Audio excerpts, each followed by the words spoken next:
Hello, welcome to my channel. Today we are going to read my very favorite book in the whole wide world.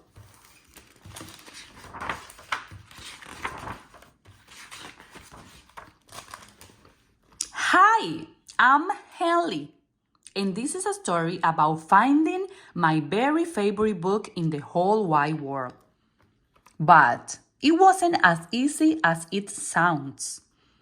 Reading can be hard, you know? Once upon a time, everyone thought I hate to read. But that's just not true. In some books, the words are too big, the sentence too long, and there are way too many pages. In other books, the pictures have zero to do with cool things I like or with what's inside of me. I do try, but some books are so giant. If I stood on them, I would turn into a giant. Other books are so boring. I'd rather use them as a pillows. When I'm supposed to be reading homework, I'd rather play football in the backyard. When I'm asked to read the cookbook to help make dinner, I would rather see how many grapes I can fit into my mouth. Once, I took a wagon full of books to the town swimming pool to find out how good they could swim. When I tried to read books about dinosaurs, they made my brain hurt. So I gave the books back to the dinosaurs.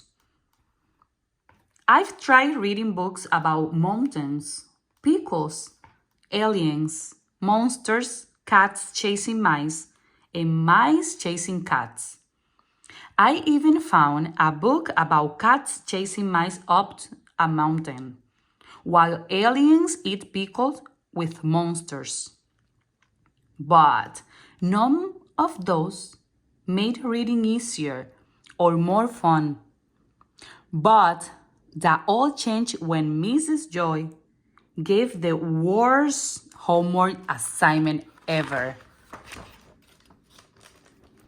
Find your very favorite book in the whole wide world and bring it to school tomorrow. It can be a book about anything. Just make sure you love it because you'll be sharing it with the class. The school bell sounded like 100 horns blowing in my ears. Thinking about the yucky homework assignment gave me a super headache and made my hands sweaty. On the way home from school, I stopped by the mighty library hoping to find any book that could be my very favorite. My friends went into the library ahead of me. When it comes to finding books, I'm not so fast. Inside, there was a nice man sitting behind the jumbo-sized desk. I asked him if he could help me find my very favorite book in the whole wide world.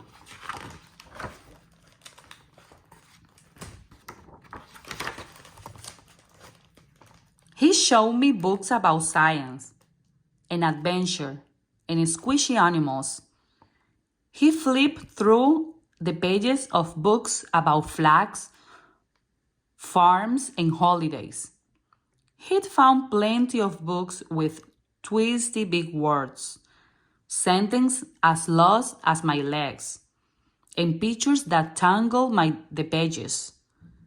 It gave me the heavy. When I saw my friends in the middle of the library having fun and reading, I felt more lost than ever. The next place I tried was Mrs. Rockley's bookshop. Maybe she could help me find my favorite book. Mrs. Rockley did what she does best. She brought piles and piles of books. I looked and I looked and I looked, but I couldn't call any of them my very favorite book in the whole wide world. All those pages and all those words made my eyes tired. I realized it was going to take a book miracle to find my very favorite book. I grew a sad face and stomped all the way home. Mama was unloading the dryer and she could tell I was having a crummy day. I told her all about the worst ever homework assignment. The librarian and Mrs. Rackley tried their best to help me find a book, but it wasn't no use. I will never find my very favorite book in the whole wide world. With a voice as warm as rose from an oven, Mama said, Henley, sometimes the best story can be found inside ourselves. After a sweet kiss on the forehead, Mama's words lit me up inside me. That's when I had a brilliant idea. The next morning, I could hardly wait for my turn to share my very favorite book in the whole wide world. I stood proud as all eyes in the reading circle stared at me. Everyone thinks I hate to read, but that's not true. Yes, some words are too big and some sentences are too long, but that's not my biggest challenge. Before today, I just hadn't found a book I want to read. I hadn't found the words or pictures or pages or sentences or subjects that show me me. So last night, I wrote a book. It's called my very favorite book in the whole wide world.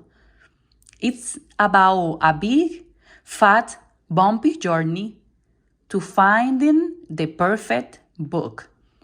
My book has words and pictures and pages that show me me. And that show you me.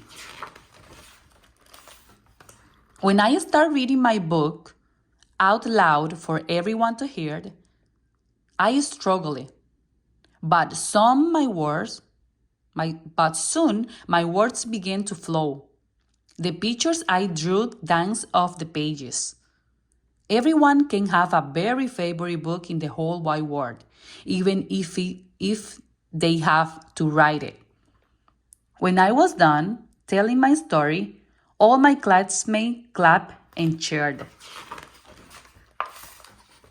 My teacher gave me a gold star on my homework, and that's the truth.